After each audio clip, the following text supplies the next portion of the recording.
Bip,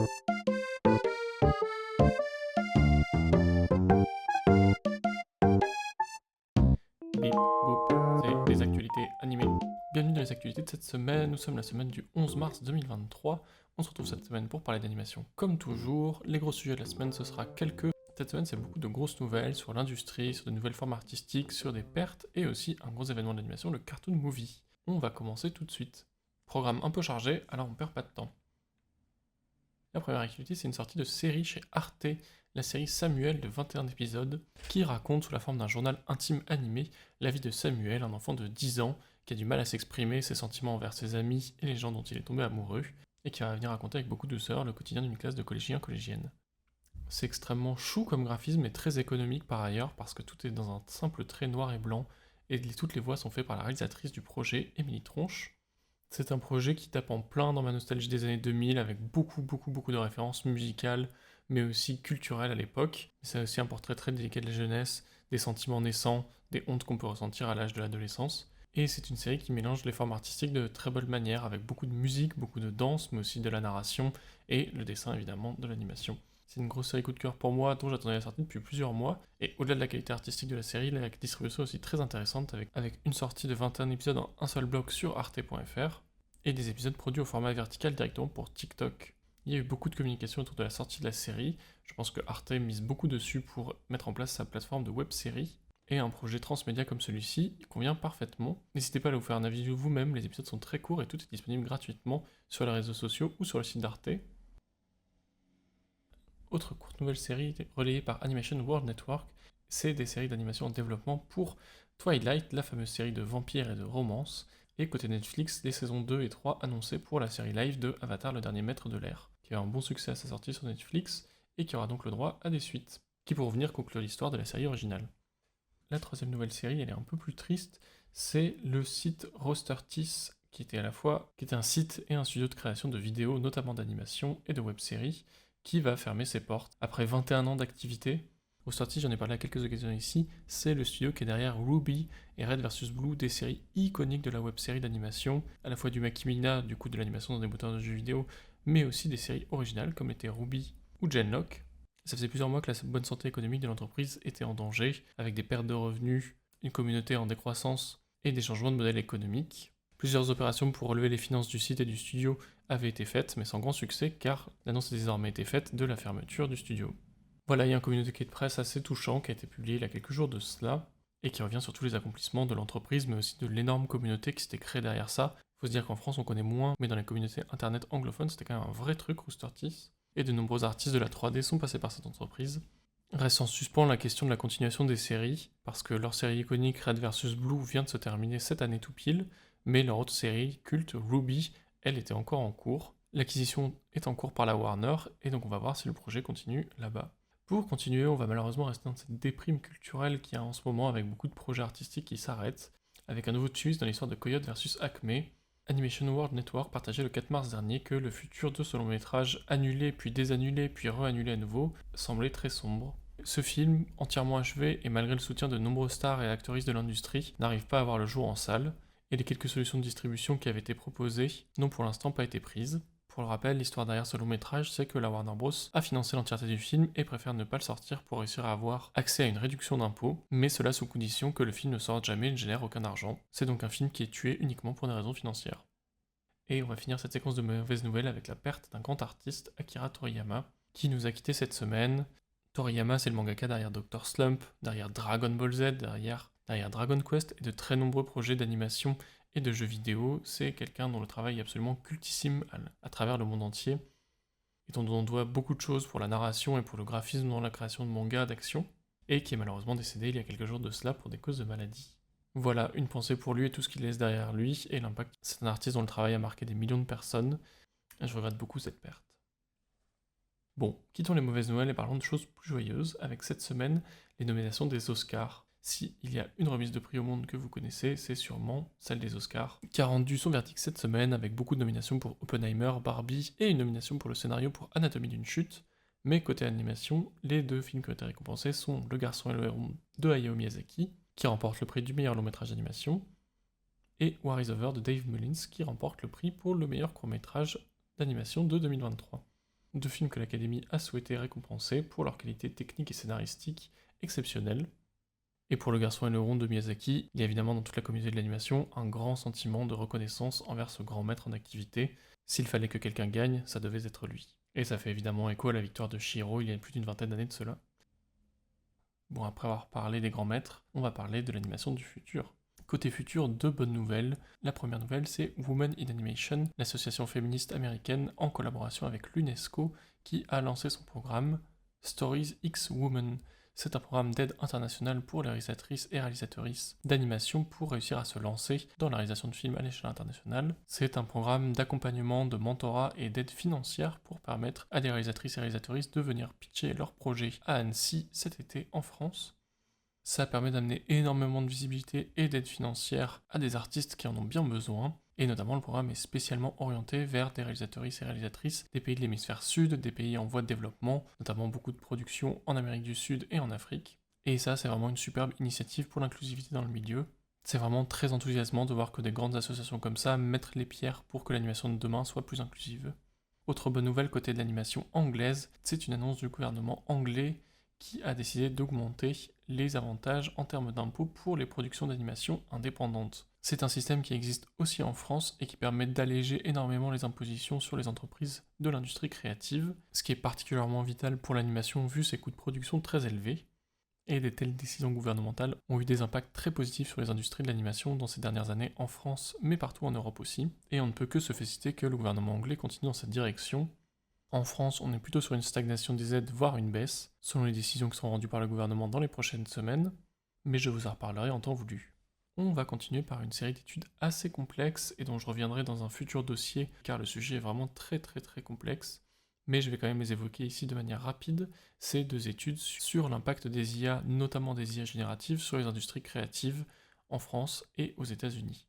Alors les IA génératives, vous n'avez pas pu éviter le sujet, ça pose des grosses questions sur l'emploi, sur la méthode artistique et les moyens techniques qu'on peut utiliser dans l'animation, mais le VFX et le jeu vidéo de la même manière, et toutes les industries créatives finalement. Ça pose beaucoup de questions sur les évolutions des productions dans beaucoup d'industries créatives, que ce soit l'écriture, le chant, la musique, l'image ou le cinéma. Et pour essayer de donner un cadre de réflexion et d'estimation, le CNC a fait une commande d'études à Bearing Point, un cabinet de consulting business.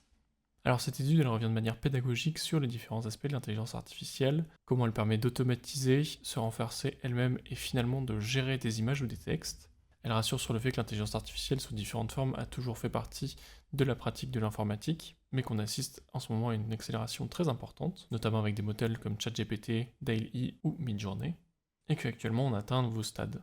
L'étude souligne que la post-production, l'animation et le développement de code sont des secteurs qui vont être particulièrement touchés par l'amélioration des IA dont génératives, donc dans l'animation on va être beaucoup touché, et revient sur un ensemble de points positifs, points négatifs qu'ont ces technologies, comme gagner en efficacité, ouvrir de nouvelles possibilités ou aider dans des processus créatifs. Cependant, l'étude souligne ici des risques juridiques et éthiques associés à l'IA générative, un besoin d'améliorer les outils qui sont encore imparfaits à l'heure actuelle, mais aussi de former et éduquer les professionnels à se servir de ces outils.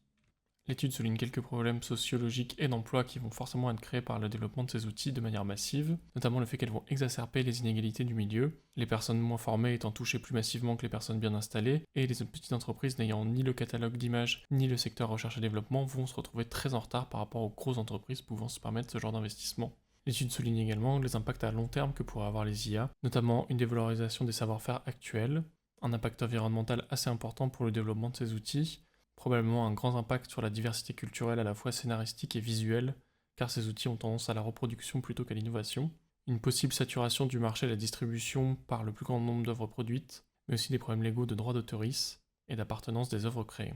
Personnellement, j'ai lu toute l'étude et je la trouve très insuffisante sur les problèmes que vont créer les IA génératives. C'est clairement un document qui est fait par une boîte de communication et de business qui ne voit que les opportunités professionnelles, ne voit pas du tout les milliers d'emplois que cela va impacter. Et je trouve ça assez irresponsable du CNC de partager ce genre de document où aucun chiffre n'est proposé, aucune méthodologie n'est proposée, et il s'agit en réalité plus d'un assemblage de réponses toutes faites aux problématiques soulevées par l'IA, et qui minimise beaucoup les impacts sociaux au profit d'une productivité plus grande, mais qui va accroître massivement les inégalités et probablement avoir des impacts long terme désastreux. Après l'avoir lu, je suis donc allé chercher une étude américaine sur le sujet qui est beaucoup plus intéressante, qui s'appelle Future Unscripted de Sevel Economics, là aussi développé par un cabinet de consulting mais spécialisé dans les industries créatives, et qui a été commandé par un ensemble de syndicats américains de la création, notamment The Animation Guild. Alors les États-Unis sont beaucoup plus avancés que nous sur la lutte syndicale autour des IA génératives, ce qui est logique vu que beaucoup de ces outils sont développés là-bas ou investis en grande partie par des entreprises de la tech locale. Il y a déjà eu des victoires syndicales de la SAG-AFTRA pour les actrices et de The Writers Guild pour les scénaristes sur l'utilisation des IA dans les productions réelles, ce qui n'est pas encore le cas en France. Et en lisant l'étude, on se dit que ces victoires syndicales, elles sont très importantes parce que l'adoption des IA génératives est chiffrée dans cette étude, et il faut dire que les chiffres sont assez préoccupants. Ici on a des chiffres grâce à une méthodologie de témoignage de personnes de l'industrie, à la fois des chefs d'entreprise, mais aussi des employés et des gens dans la distribution. Le constat est clair, 57% des gens qui ont répondu à l'étude soulignent qu'il y a des gros problèmes d'éthique dans l'utilisation des IA actuellement. L'étude estime que 68,7% des entreprises dans le domaine de la télévision et l'animation ont adopté des premières versions des IA génératives dans leur processus de production, c'est-à-dire bien plus de la moitié des productions qui l'utilisent à une étape ou une autre, et que ce n'est qu'un début, parce que notamment du côté de l'animation 3D, les IA sont moins performantes actuellement et auront tendance à s'améliorer dans les années à venir, car c'est en travail au sein des entreprises de développement. Il est estimé que plus de 118 000 emplois aux États-Unis sont, soit 21,4% de l'industrie locale, pourraient être menacés par l'utilisation des IA génératives, parce que ces outils, forcément, ils peuvent réduire la charge de travail, et donc on va employer moins de personnes, ou alors les postes vont se modifier, ou alors les postes et les tâches demandées vont être modifiés, ce qui, vu les grandes vagues de licenciements dans les industries créatives en ce moment, est un espoir qui reste à prouver. De nombreux artistes de l'animation et du VFX ont répondu se sentir très concernés par les impacts potentiels que pourraient avoir les IA génératives sur leur travail, et l'étude se conclut en disant que dans les 5 prochaines années, un changement massif dans la manière de fonctionner des industries créatives allait avoir lieu.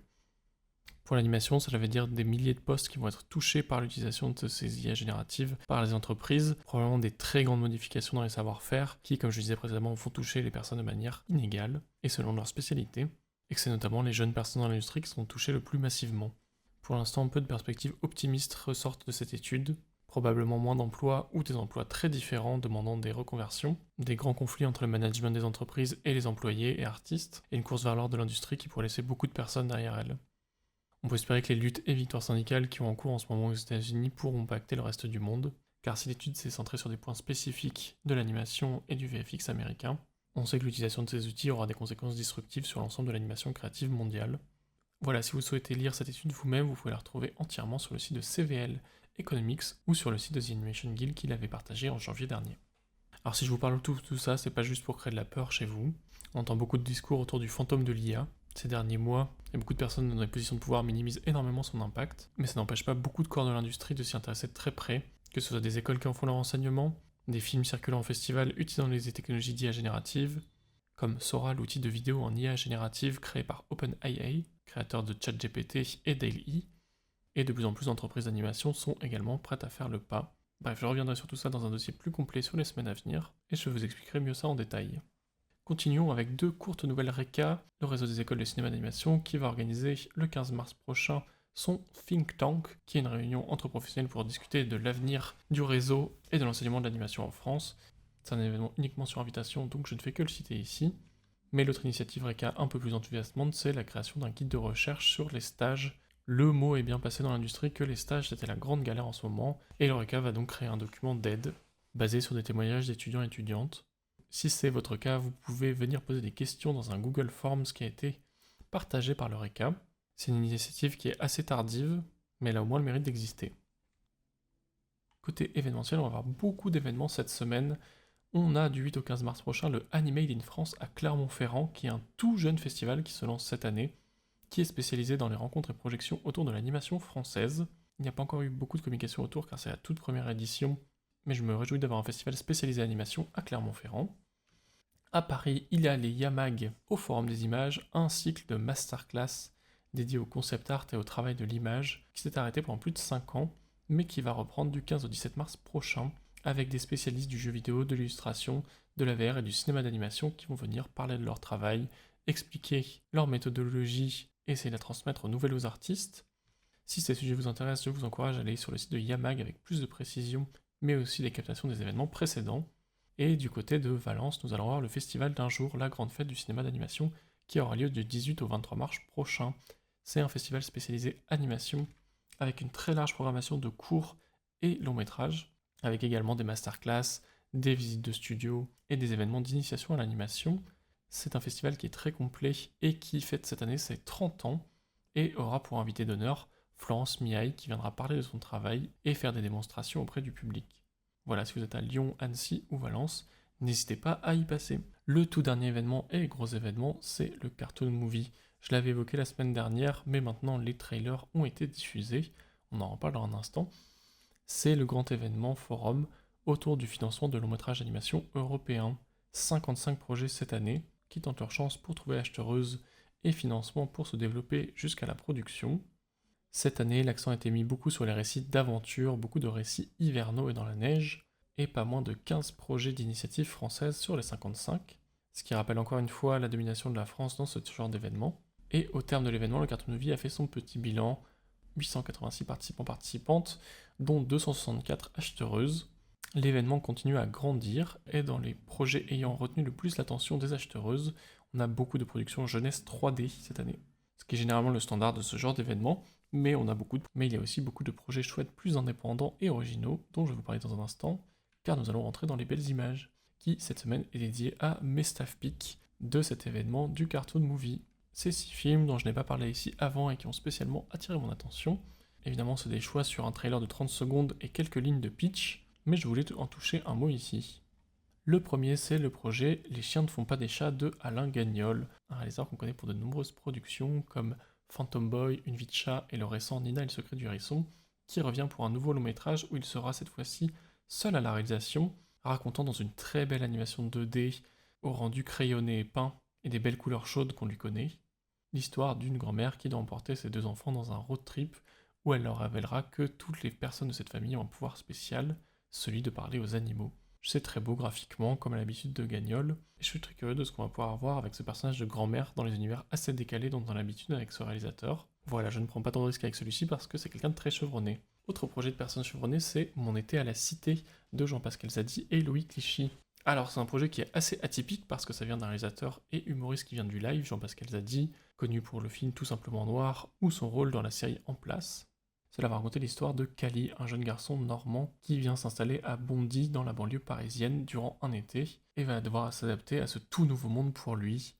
Le projet en est ses tout débuts et côté technique est porté par Louis Clichy, à qui on doit les 2 derniers films 3D Astérix, et ça s'annonce être une comédie dramatique qualitative qui va nous parler des banlieues françaises dans une 3D très texturée et avec déjà beaucoup de voix célèbres au casting. C'est un projet un tout petit peu atypique, donc j'avais envie d'en parler ici. Le projet suivant, lui aussi très atypique, c'est The Day Ewan McGregor Introduced Me to His Parents de Marta Puig. C'est une coproduction espagnole-portugaise qui va nous raconter l'histoire autobiographique de Marta qui, juste après avoir tourné la quarantaine, se pose des grandes questions sur son identité et son désir ou pas de devenir mère. C'est une histoire avec un graphisme minimaliste, un trait très léger et avec des couleurs monochromes roses qui va nous parler des différentes relations de Marta au cours de sa vie, son rapport à elle-même et aux autres, intimiste, tragique, et ça annonce une histoire intimiste, tragicomique. Les premières images qui ont circulé étaient assez convaincantes, et avec un petit ton humoristique. C'est le genre de projet qu'on voit plutôt dans la bande dessinée indépendante, et je suis curieux de voir ce que ça va donner sur grand écran.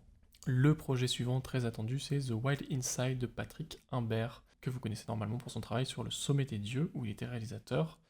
C'est là aussi l'adaptation d'une œuvre précédente, un roman américain, retraçant la vie de Tracy Petrikoff, une jeune femme de 17 ans qui vient de perdre sa mère et qui vit dans un coin isolé des États-Unis avec son frère et son père.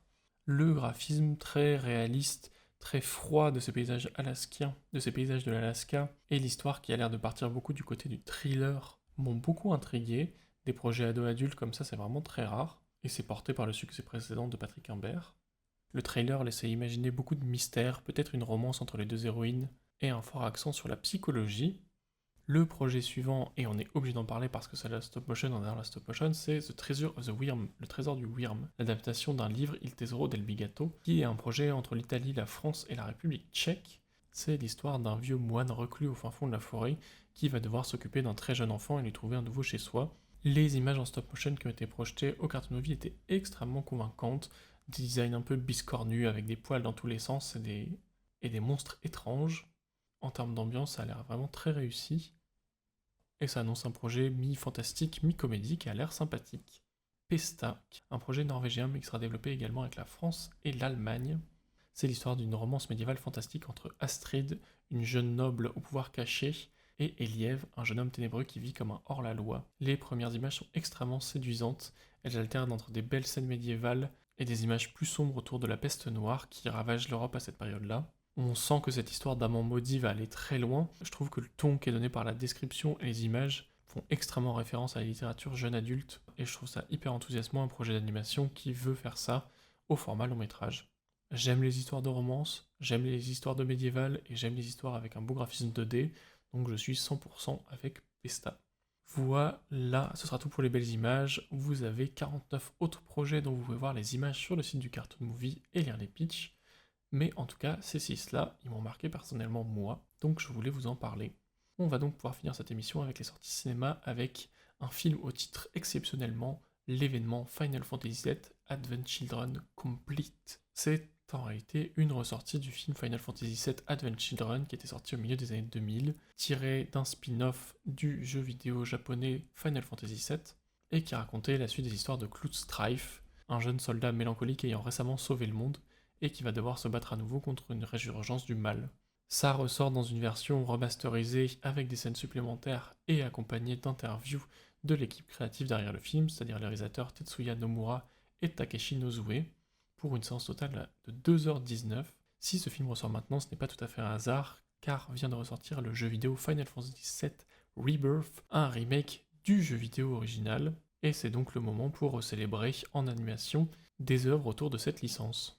En termes d'image, c'est de l'animation japonaise 3D des années 2000, avec tous les défauts et qualités que ça a, les chara-design très spécifiques de Final Fantasy, et honnêtement une histoire qui sera très dure à suivre si vous ne connaissez pas l'œuvre originale, voire le jeu spin-off dont est tiré ce film-là. Si vous êtes familier avec l'œuvre de Nomura, vous saurez que c'est quelqu'un qui aime beaucoup aller dans des allégories extrêmement complexes et évoquer Dieu, la philosophie et des thématiques sociales un peu dans tous les sens. Donc, à moins que vous soyez un aficionado de cette saga, ce n'est pas vraiment une sortie que je vous recommande.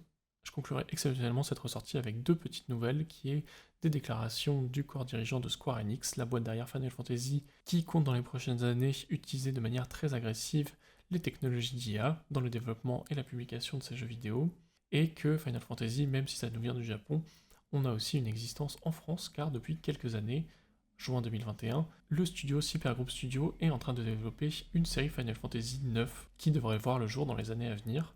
Donc voilà, du Final Fantasy, on ne va pas en manquer dans les prochaines années. Voilà, c'est tout pour cette émission un peu longuette et je m'en excuse. Merci d'être venu m'écouter jusqu'au bout, j'espère que vous avez appris des choses. En attendant, je vous souhaite une bonne journée et comme d'habitude de voir des belles choses, de parler de belles choses et surtout de créer des belles choses. À la semaine prochaine!